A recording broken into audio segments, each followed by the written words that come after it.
In the sunny town of Sevilla, Spain, lived two siblings who were as different as churros and chocolate. Mateo, age 7, loved building massive Lego towers, drawing superheroes, and leaving a trail of socks behind him wherever he went.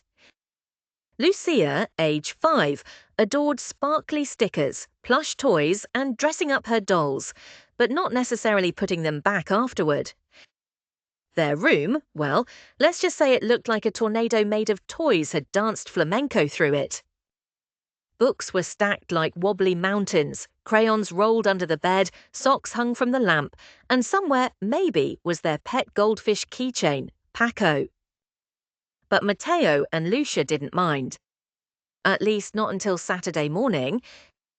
"Mateo, Lucia," called their mama from the hallway. "It's time to clean your room." Mateo groaned dramatically. Lucia flopped onto the messy carpet like a melted popsicle. "But it will take forever," Mateo complained. "And ever, Lucia echoed. Their mama walked in and shook her head with a smile. "It only feels long because you're looking at the whole mess, but every big job starts with one small step." Mateo looked around. One small step. This looked like a million steps. While Mama went to the kitchen, Mateo had an idea. "What if cleaning didn't have to be boring?" he whispered. Lucia's eyes widened.